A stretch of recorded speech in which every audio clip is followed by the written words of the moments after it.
Cammie, thank you so much for your time. It's as we're talking June.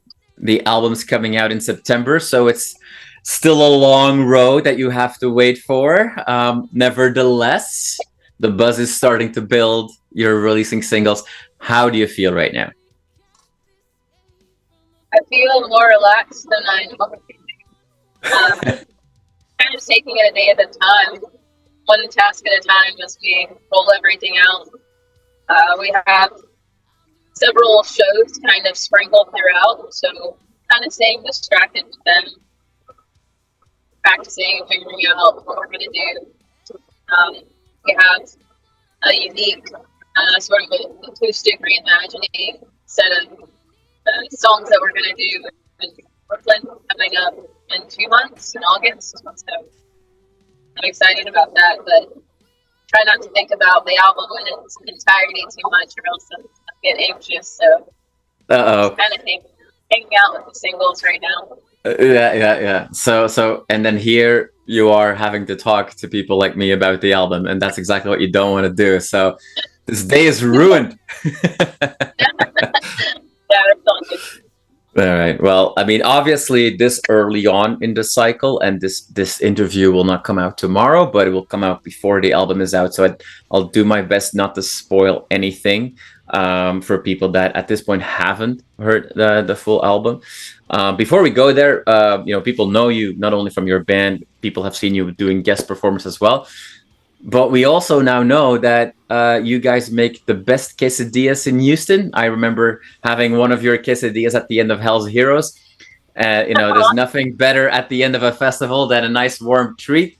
So a passion as well to create tasty food, or was that just for fun at the festival? Well, Delmer loves cooking, and our good friend Christian, it's his festival. Wanted to do something, so Delmer had the idea to make some quesadillas and burritos and to grill some chicken, and it worked out really well. There's a kitchen close by, we could cook everything, and we got to meet a lot of fans. That was cool. Yeah. So we should just expect that your merch table is gonna have a food section, on the upcoming shows. We need to bring the smoker in and have one side of Exactly. Awesome. Now, just real quick on that note, for somebody that lives in Canada that is European, coming to Hell's Heroes, it's a really interesting spot because the Houston metal scene seems to be very open. It's an extremely diverse crowd there. It's a very welcoming crowd. Those are not necessarily adjectives that Europeans or Canadians, will think about when they think about Texas. How is this scene in Houston flourishing? Well, I think Hell's Heroes is actually something kind of unique for the metal scene in Houston. I think this is the third one. Fifth. And the same, you see that crowd. It's prog metal people, black metal people, mostly heavy metal, power metal, heavy metal. Like, it's a good mix of people that have a interest in all the genres. But I don't know, the festival it's a lot friendlier and a lot bigger than a lot of the other things that sometimes go on in Houston, like as far as metal's concerned. Overall, I can't really speak too much, I guess, to the Houston scene specifically. Honestly, I think I kind of stay out of it. Yeah. But we got a good spread. There's a lot of good things going on, but Hell's Heroes is definitely unique. Yeah. All right, and we'll see you at that other American beacon for inclusivity and diversity with Mad with Power coming up in August for you guys. That'll be the first time there, so I'll check back in and let you know how it goes. And it seems pretty exciting.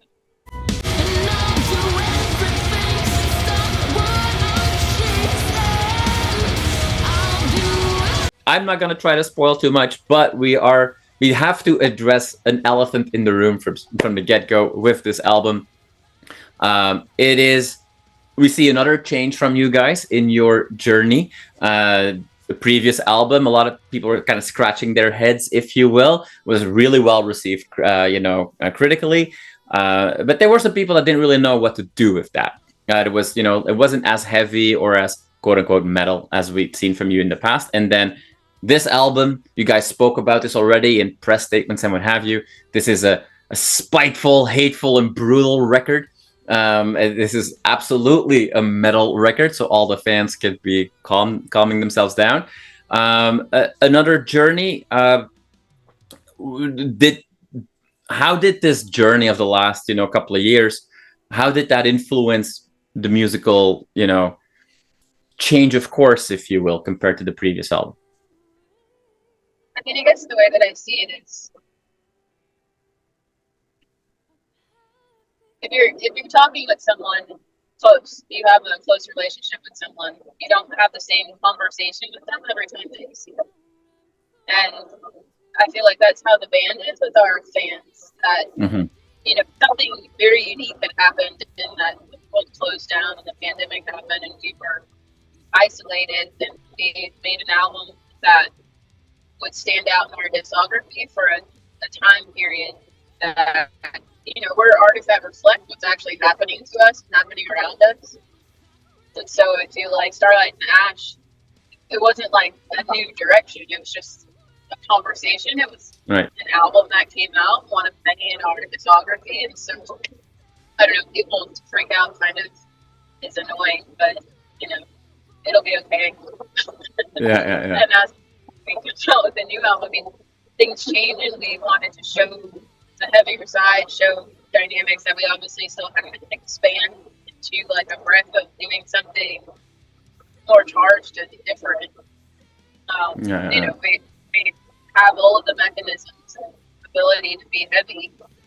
I wasn't ever going anywhere, permanently, but we're a diverse band, and we have a wide spectrum of our ability, and we're going to showcase that out the album.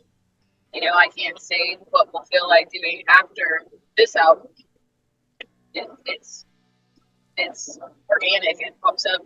It comes to us as we go along. It's not like we make this sound and this is the only sound we'll make. This is the only sound you'll ever hear from us. It's like, sorry, we're talented, and like we want to do more than this.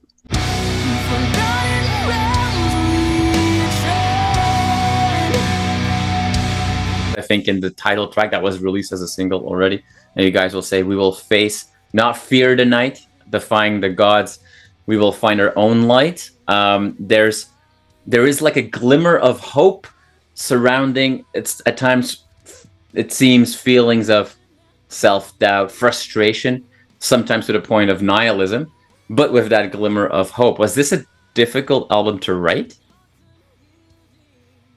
No, I think because it's conversations, like it's ideas and kind of ruminating thoughts that I have a lot, that daughter and I talk about a lot, that I could definitely pin multiple sets of lyrics for all the songs when it comes to this kind of particular topic, because it looks into sort of this, for me, like this religious overshadowing that kind of dictates a lot of life here in the South, my life growing up.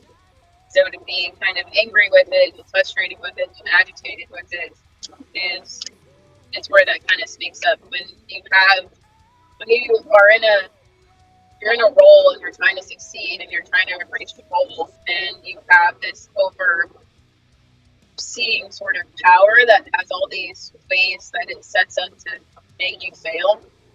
It's a song kind of like pushing against that, pushing past something that is set up to just sort of exploit you and get everything out of you, and doesn't care what you obtain or how you feel or how good it is for you. It just wants what it wants out of you, and it spits you out. It's kind of like, well, a lot of these songs sort of push into that, well, I'm not going to just be another, pawn. I'm not just going to be another asset that has no gain. Like I'm pushing for myself. Like each step I take is going to be for me, and I'm going to make my own thing out of this, and it's not just going to be, all for naught. So it's kind of where where a good stream of that underlying message comes from. Yeah. Now, it's not just from purely the lyrics where you guys allowed to, by talking about what is going on with the band, or the adversity that you feel like you have to fight and overcome, and the emotional part that comes with that. There's a massive amount of vulnerability that comes with that. But then for you personally, I mean, we cannot not talk about, the video for the title track, where you put an additional layer of vulnerability on yourself with an experience that I can only imagine was quite emotional as well, to record and perform that way.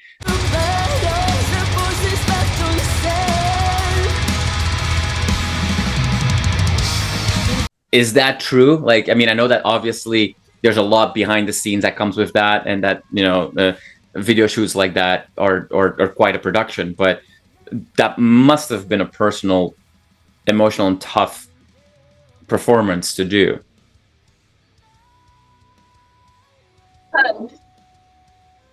Yes and no.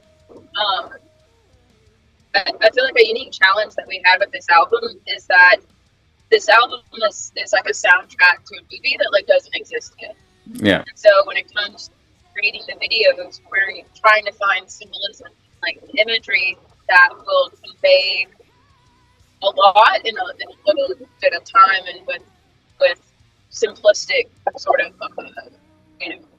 visuals. And so with the title track, we had gone back and forth. We had a much more elaborate idea of what the video was going to be, and then it comes down to time and budget, and you're like, well, what can we do that will have an impact and save a lot with a little bit of illustration, so to speak. And so when we settled on the Shibari, I feel like it was the best way to capture that line between like pleasure and pain, and then art and torture, because that's like exactly what it is. And I learned it and I researched it just enough to not talk myself out of it by the time the video came. And so by the time the video was done and we'd done the poses and everything, like I didn't realize how intense of a mental experience that would be. And there was like just a total meltdown that happened, and I'm just like crying, and it's just pouring out, and it was it's like I wasn't sad, but your body kind of goes through shock. You're upside down, and it looks a lot more picturesque than it feels. Like it looks so much prettier than it feels, and I think that that's really neat about it too. But like, it looks like it wouldn't hurt that bad per se, but it hurts really bad. So it was definitely I wanted to do anything to bring kind of that visual to life for this. It really felt like it would be impactful, and it represented the song so well.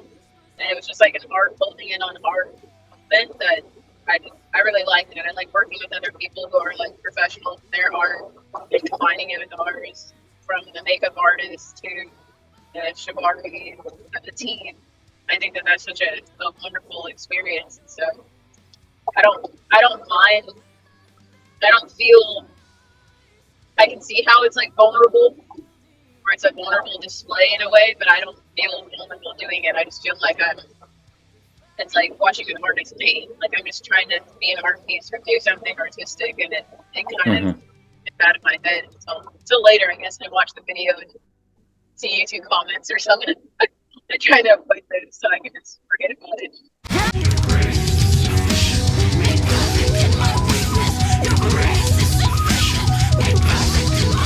I think for me personally, "Don't Come Back from Hell Empty-Handed" is the highlight for me on the album, just because in one song we get, it feels like almost every aspect of the band, and it's an exciting roller coaster, just that song alone. So I'll keep my fingers crossed that at one point will become a focal point of a live show.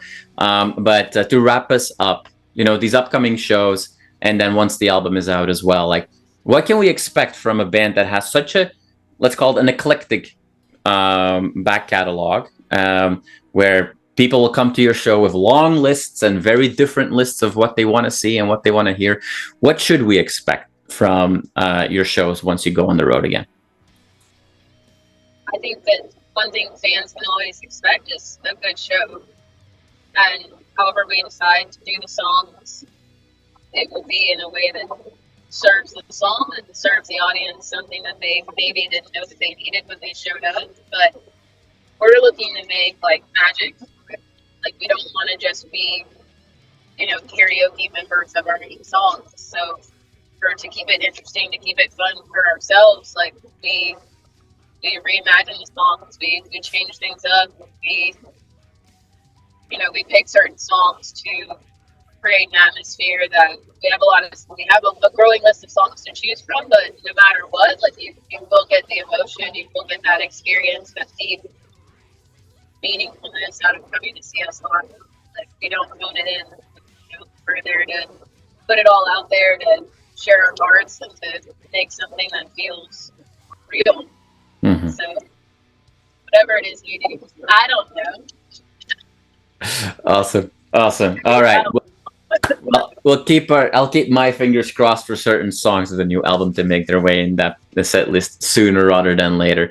I'm super excited for all the fans to discover this new music. I think it'll make both old school fans of the band and people that only discovered you in the last few years really happy as you guys are weaving together all these different sides of the band in this new album. And exciting stuff coming. Hope to see you at those festivals. Cammie, thank you so much for spending a few moments to already open the door a little bit, months before this album comes out. I'll let you go back to having a relationship with just the singles, but that full album is coming, and it's exciting times. Thank you so much for your time. Thank you.